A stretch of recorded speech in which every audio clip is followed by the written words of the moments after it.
This is the history of Western philosophy. Before Occam, there was a synthesis between revelation and nature, or rather, intellect and revelation. There's a synthesis. However, Occam would come about to reject this notion. He would reject the established realism, which pretty much argues that there are mind-independent, real ontological categories that transcends human experience. He would reject that because he believes it limits God. If God wanted to destroy something, he believed that God would have to destroy all that species. For example, dog. If God wanted to get rid of dog or no longer sustain its existence, he would have to destroy all dogs because the individuality was lost within that. So his mechanism to reject it is his razor. If you don't need it within a system, don't multiply it beyond necessity.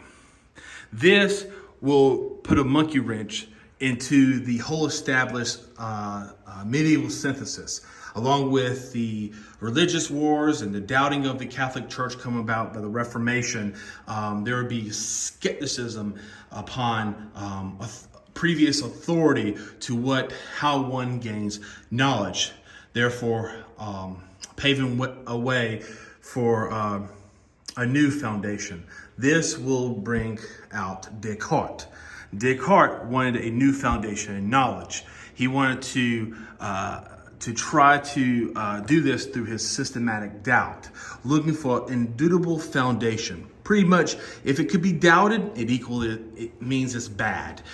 We have to find something, a foundation in which we can no longer doubt. This would become known as his foundationalism, having a foundation that's something that you are certain about, absolute certainty that cannot be doubted, and it's infallible. And from there, you can base all of our knowledge upon that foundation. He finally doubted and got to, I think, therefore I am. He could not doubt his own existence. He may be fooled by other things, but in order to be fooled, he had to first and foremost exist.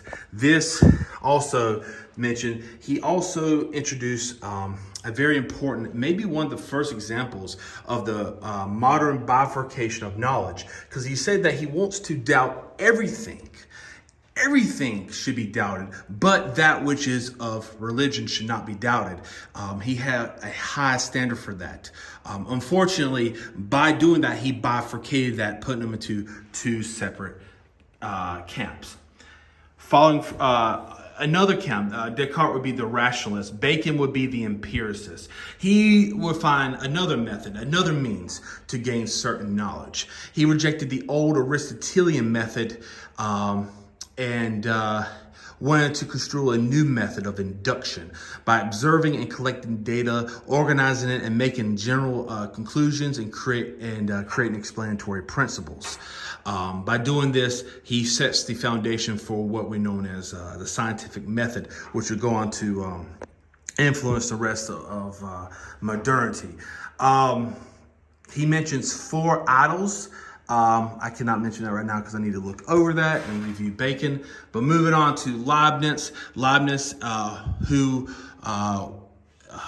following the tradition of Descartes being a rationalist, he believed fundamentally mind is at the heart of reality. He believed in monads and explains a type of unity, each being different, but each reflecting the other in some way. Everything's made up of monads, but every monad is qualitatively different, but reflected something of the other monad. Therefore, being constructed of monads, one can know that everything within the monads, all the way from the past, present, and history, is attainable from that monad. Going back into the empiricist camp, Locke believed that individuals are born with a blank slate. There's no innate ideas. Leibniz and Descartes would believe there's innate ideas. Locke believed there's no innate ideas. He would take Leibniz and go further with the empiricism. He believed that clear and distinct ideas are more certain than even revelation.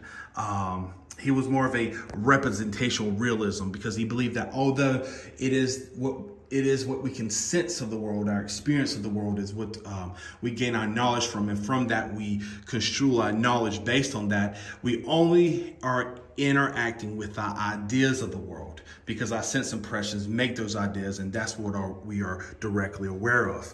Berkeley, in the tradition of the empiricist camp, will take that and go further into idealism. Berkeley was concerned, he was a faithful Christian priest who was concerned with the introduction of Newtonian physics that seemed to demystify the cosmos and bring a mechanistic explanation of the world, almost like kind of replacing God in all these different areas and showing a well-oiled machine. He believed that this was kind of detracting away from God, or taking God out of the equation for an explanation of the world. He takes Locke to his logical conclusion. If we are only aware of our ideas, then that's all there is. He believes that if that's all we have to be aware of, therefore that's all there is. That which can be perceived is what is real, and if it can't be perceived, it's not real. He will say that there's no materiality, but that materiality is fundamentally of the mind. He would say that, but he would have God in his explanation to be able to explain this. He said that God perceives all of reality, kind of giving God an important role within his whole system here too. He would often use the example of the buckets of water to illustrate this point. If you put your hand into a hot bucket and then immediately put it into a cold bucket, or reverse that, if you put it into a cold bucket and then put it into a hot bucket, it will still feel cold, making us think that perhaps our experiences is only our ideas. Following from that, we have Hume. He questioned the inferential knowledge one gains from cause and effect. This, in a sense, placed science fundamental assumptions in question. For example, uniformity of nature. We base that on our inferential knowledge of cause and effects. Therefore, we can't trust our experience to yield some result. Therefore, we can't trust any inferential knowledge. How do we know that the billiard balls that hit the other billiard ball is going to always do what it's going to do and be able to make predictions and explanatory principles based on that? He says the rationalists can't explain that because there's nothing within an innate idea that is necessary that the laws of nature could not just change. And if you try to prove it by empiricism, well, you're begging the question, because in order to use empiricism to prove that we gain accurate and certain inferential knowledge from cause and effect, you have to use inference to be able to do that. You have to observe it to be able to do that and make inference. Therefore, in order to base that off your experience, or based on explanation off your experience, and prove that very notion, you're effectively begging the question in that regard. To explain that better, if I had to explain one billiard ball hitting another billiard ball, or a pool ball hitting another pool ball, what I would have to effectively do is observe that and make notation of that. Unfortunately, in order for me to do that, I have to assume that actual process of what's going on is trustworthy. That's always taken place. I can explain this better. Let me try this. In order for me to use empiricism, my experience, to explain cause and effect, I would have to observe it. Okay.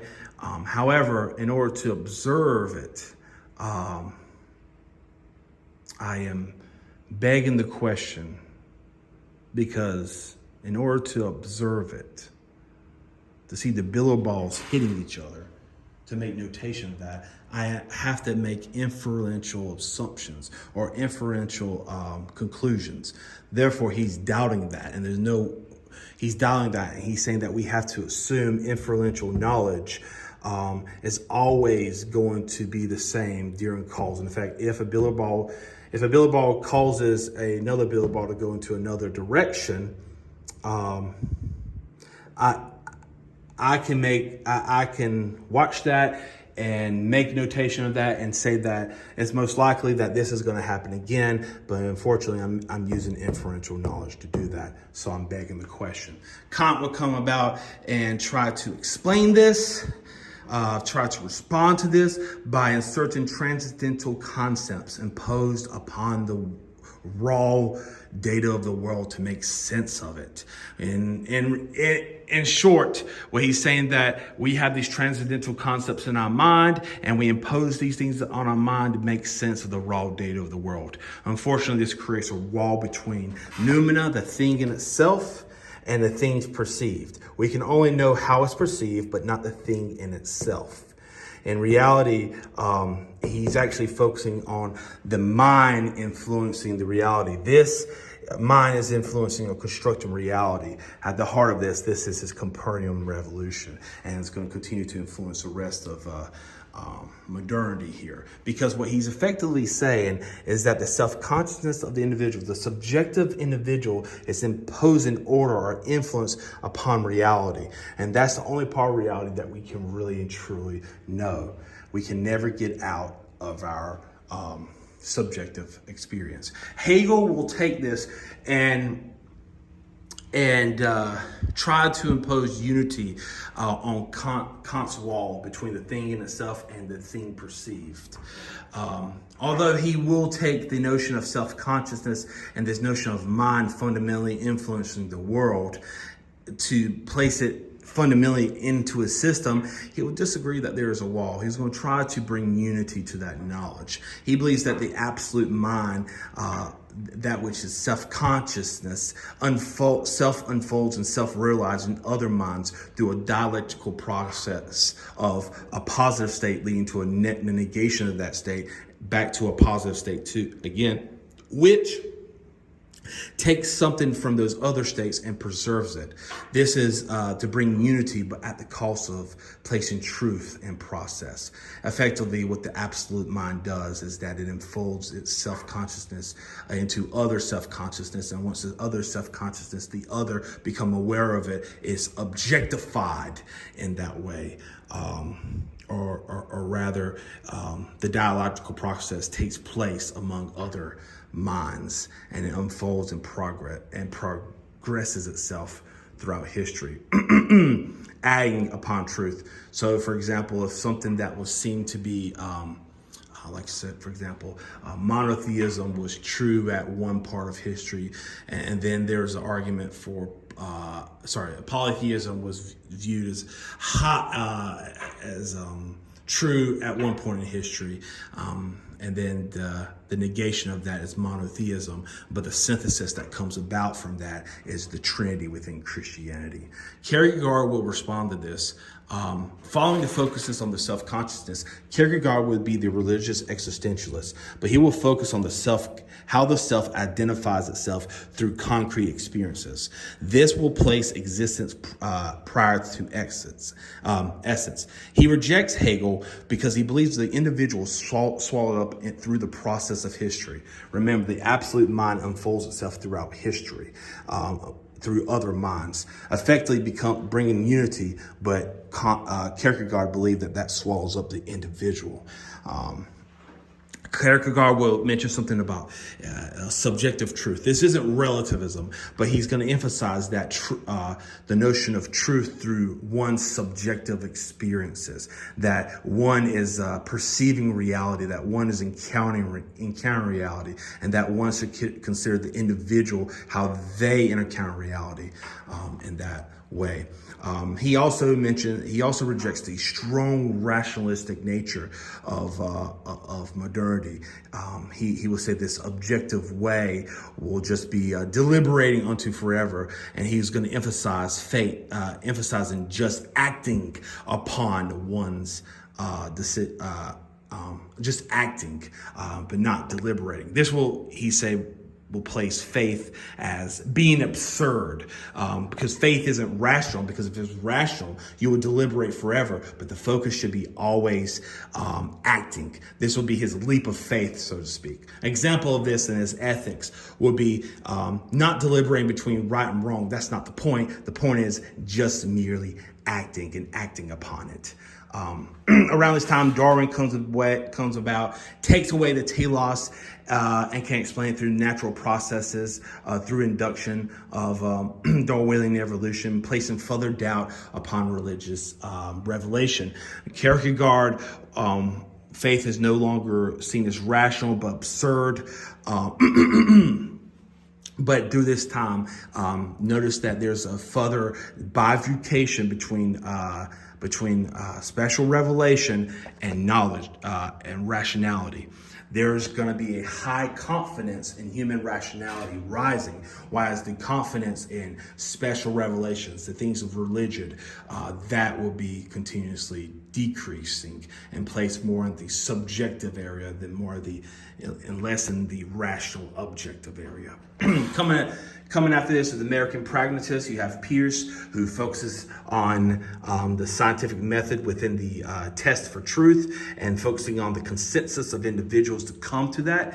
James would do something very similar, but he will focus more on the subjective nature of individuals, using pragmatism for a test of truth. Dewey is American pragmatist, but he would focus on naturalizing philosophy, such as instead of seeing a subject object, instead you will see environment and organism. It's just naturalization of philosophy, further pushing religion out of the picture. What American pragmatism does, it rejects foundationalism because they believe one can use the inductive method as a test for truth, testing this for its cash value. What are the practical results from it? It's always correcting. You're always building upon it. So you're not trying to find an indubitable foundation like in Descartes of knowledge, but you're okay with it maybe being fallible, but it's correcting because they have a high confidence in human rationality and induction. Nietzsche would come about influenced by Schopenhauer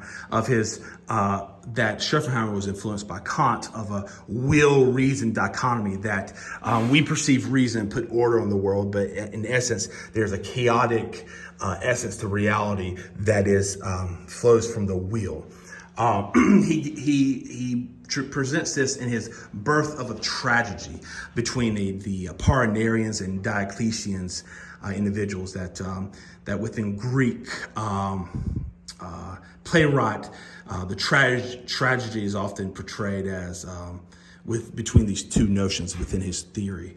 He believes that the Diocletian is almost like the will, the passion, the disorderliness of reality, but the Greeks oppose form upon it, the Apollinarian tradition, to help these Greeks cope with the existence of this chaos within the world. He's going to go out there and say that there's no truth. Fundamentally, the reality is of the will, and there's no truth. There's only errors or perspectives. All to reality is the will. So at the heart of it is will to truth, or at least to will to power. Whoever has the power defines what truth is. It's the fundamentally at the basis of Nietzsche's outlook of reality. Very voluntaristic. This is going to ultimately lead to postmodernism, because now truth, instead of something to find, is now something that is given up on, perhaps something that is now created. Postmodernism, four very important individuals would come out of this. Foucault, being influenced majorly by Nietzsche, would notice that people use truth as power plays to oppress others. Derrida, no meaning in the text. Therefore, if there's no meaning in text, the reader is free to create that meaning. Rorty was a pragmatist, but not in the same sense as the American pragmatist. Rorty would be a relativist and focus on pragmatism within creating truth for local communities. And Lyotard would reject meta-narratives and he will say that they're incredulous. 10 important characteristics from postmodernity is that they believe that truth is created. One is situated in their own perspective, kind of influenced from Nietzsche here, the perspectivism. Confidence in reason is going down. The high confidence in reason, that is.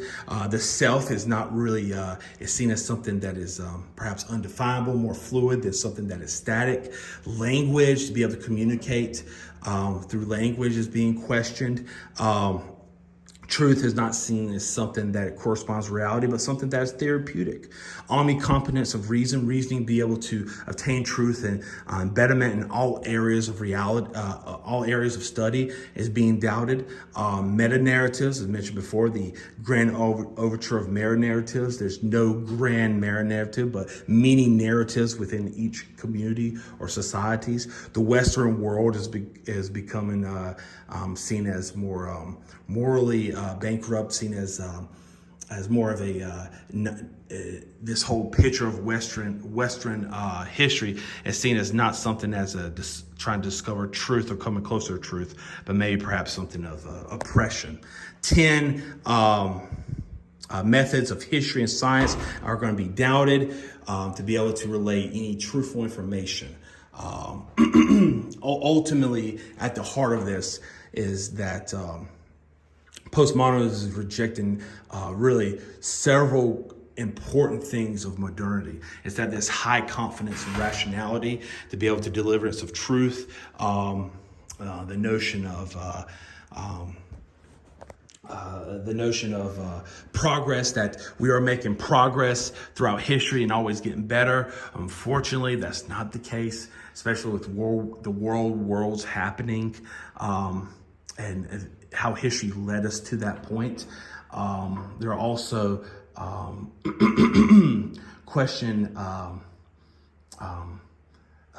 foundationalism. They are actually not in question, but rejected, that there's no foundation to knowledge at all. So at the heart of it, it's a response to modernity. But that is the history of Western philosophy right there.